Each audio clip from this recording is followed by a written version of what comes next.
10 citations. Thème, beauté. 1. La beauté sera convulsive ou ne sera pas. André Breton. André Breton, figure centrale du surréalisme, a déclaré « La beauté sera convulsive ou ne sera pas ». Cette phrase signifie que la véritable beauté ne peut pas être passive ou simplement agréable, elle doit provoquer une réaction intense, presque bouleversante. Le terme « convulsive » évoque quelque chose de soudain et de puissant, qui secoue les émotions et les pensées. Pour Breton, la beauté doit être une expérience qui éveille, qui dérange ou qui remet en question notre perception du monde. Cela implique une rupture avec les conventions esthétiques traditionnelles, qui privilégient souvent l'harmonie et la douceur. En résumé, Breton suggère que la beauté authentique doit avoir un impact profond sur l'individu, suscitant une réflexion et une émotion forte, plutôt que de rester superficielle ou simplement plaisante. 2. Un beau visage est un avantage préférable à toutes les lettres de recommandation. Aristote. Cette citation d'Aristote signifie que l'apparence physique, en particulier un beau visage, peut avoir un impact plus positif sur les relations sociales et professionnelles que des lettres de recommandation ou des qualifications académiques. En d'autres termes, Aristote suggère que les premières impressions, souvent basées sur l'apparence, peuvent influencer la façon dont les gens sont perçus et traités. Un beau visage peut attirer l'attention et susciter des sentiments positifs, rendant les interactions plus faciles et favorables. Cela ne signifie pas que l'intelligence ou les compétences ne sont pas importantes, mais il souligne que l'attrait physique peut ouvrir des portes et faciliter des opportunités, parfois même plus efficacement que des références écrites. Cette idée peut également refléter une certaine critique des valeurs superficielles de la société, où l'apparence peut parfois primer sur le mérite ou les compétences. 3. Est beau ce qui est connu sans concept comme objet d'une satisfaction nécessaire. Emmanuel Kant. La citation d'Emmanuel Kant signifie que la beauté est quelque chose que l'on peut apprécier sans avoir besoin de le définir ou de le comprendre complètement par des concepts. En d'autres termes, il évoque l'idée que la beauté peut être ressentie directement, sans passer par une analyse intellectuelle ou des explications. Kant parle de « satisfaction nécessaire », ce qui suggère que lorsque nous trouvons quelque chose de beau, cela suscite en nous une forme de plaisir qui semble inévitable et universel. Ce plaisir ne dépend pas de nos connaissances ou de nos jugements intellectuels, il est immédiat et instinctif. Ainsi, la beauté est liée à notre expérience sensorielle et émotionnelle, plutôt qu'à une compréhension rationnelle.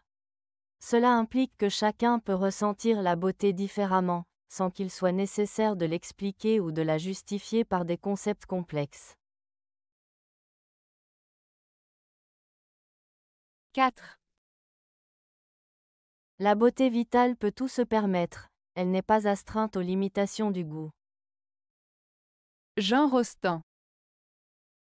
Jean Rostand, dans cette citation, évoque l'idée que la beauté, en tant que force vitale, est libre de s'exprimer sans être contrainte par les normes et les critères esthétiques établis. La beauté vitale fait référence à une beauté intrinsèque, qui émane de la vie elle-même, des émotions, de la nature ou de l'authenticité. Cette beauté n'est pas soumise au jugement subjectif de ce qui est considéré comme beau ou laid par la société. En d'autres termes, Rostand suggère que la beauté véritable peut apparaître dans des formes inattendues ou non conventionnelles, et qu'elle ne doit pas se conformer aux attentes ou aux standards du goût. Cela souligne une vision plus large et plus profonde de la beauté, qui va au-delà de l'apparence superficielle et des conventions culturelles. 5. C'est la conscience humaine du beau qui différencie le beau du laid. Lao Tse. Cette citation de Lao Tse souligne l'importance de la perception humaine dans la définition de ce qui est considéré comme beau ou laid. Selon cette pensée, le beau et le laid ne sont pas des qualités intrinsèques des choses elles-mêmes, mais plutôt des jugements que nous portons en fonction de notre conscience et de notre expérience. En d'autres termes, ce qui est beau pour une personne peut ne pas l'être pour une autre. Cela dépend de notre culture, de nos émotions et de notre éducation. La conscience humaine, c'est-à-dire notre capacité à ressentir, à penser et à apprécier, joue un rôle crucial dans notre appréciation de l'esthétique. Ainsi, cette citation invite à réfléchir sur la subjectivité de la beauté et sur le fait que nos perceptions façonnent notre compréhension du monde qui nous entoure. La beauté et la laideur sont donc des concepts relatifs, influencés par notre regard et notre interprétation personnelle. 6. La beauté se raconte encore moins que le bonheur. Simone de Beauvoir. La citation de Simone de Beauvoir, La beauté se raconte encore moins que le bonheur, souligne la complexité de l'expérience humaine. Elle suggère que la beauté, tout comme le bonheur, est difficile à exprimer par des mots. La beauté est souvent perçue de manière subjective. Ce qui est beau pour une personne ne l'est pas forcément pour une autre.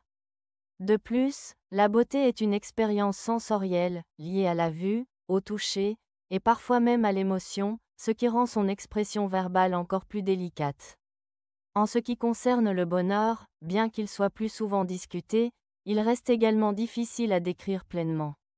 Les mots peuvent peiner à capturer la profondeur et la nuance des sentiments de bonheur, tout comme ils peinent à rendre compte de la beauté. Ainsi, Beauvoir met en avant l'idée que certaines expériences humaines, aussi profondes soient-elles, échappent à la narration et à la représentation verbale. Cela évoque une sorte de mystère autour de ces émotions et perceptions, suggérant que certaines choses sont mieux ressenties qu'exprimées. 7. La beauté ne fait pas l'amour, c'est l'amour qui fait la beauté. Léon Tolstoï. La citation de Léon Tolstoï, La beauté ne fait pas l'amour, c'est l'amour qui fait la beauté, souligne l'idée que la beauté extérieure n'est pas ce qui crée l'amour. Au contraire, c'est l'amour lui-même qui donne un sens et une valeur à ce que l'on considère comme beau. Cela signifie que les véritables sentiments d'amour et d'affection peuvent transformer notre perception du monde et des personnes qui nous entourent. Quand on aime quelqu'un, on peut voir en lui ou en elle des qualités qui le rendent beau, même si cette personne n'est pas conventionnellement belle. L'amour permet de voir au-delà des apparences et d'apprécier la beauté intérieure, comme la gentillesse, la générosité ou l'intelligence. En résumé, Tolstoï nous rappelle que l'amour est la force qui embellit notre expérience de la vie et des relations, plutôt que l'apparence physique qui serait souvent considérée comme la source de la beauté. 8. Un soir, j'ai assis la beauté sur mes genoux. Et je l'ai trouvée amère. Arthur Rimbaud. Cette citation d'Arthur Rimbaud évoque une expérience personnelle et complexe avec la beauté. Dans cette phrase, Rimbaud décrit un moment où il se sent proche de la beauté, presque comme s'il l'avait prise dans ses bras.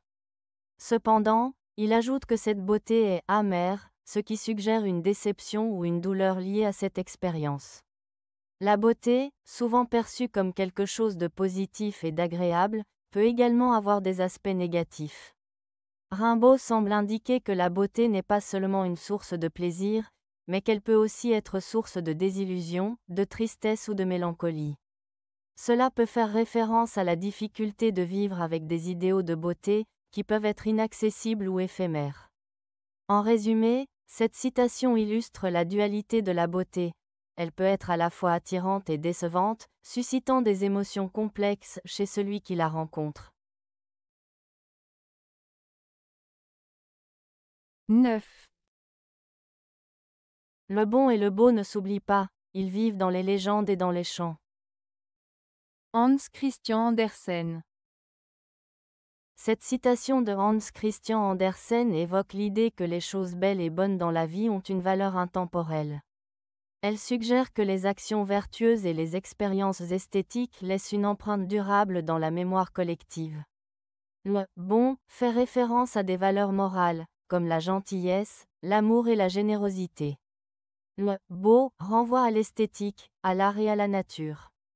Ensemble, ils forment une essence qui transcende le temps et l'espace. Andersen souligne que même si les moments heureux ou les actes de bonté peuvent sembler éphémères, ils perdurent dans les récits, les légendes et les chansons. Ces histoires et chants transmettent ces valeurs et ces beautés aux générations futures, permettant ainsi à l'humanité de se souvenir et d'apprécier ce qui est véritablement important. En somme, cette citation nous rappelle que le bon et le beau sont essentiels à notre culture et à notre mémoire collective. 10. Un beau visage est une clé qui ouvre toutes les portes. Mosharafodin Saadi. L'expression « un beau visage est une clé qui ouvre toutes les portes » signifie que l'apparence physique, en particulier la beauté, peut faciliter l'accès à différentes opportunités et situations dans la vie. Cela suggère que les personnes qui sont perçues comme belles ont souvent plus de chances d'attirer l'attention, de recevoir des avantages ou d'être bien accueillies dans divers contextes, que ce soit sur le plan personnel, professionnel ou social.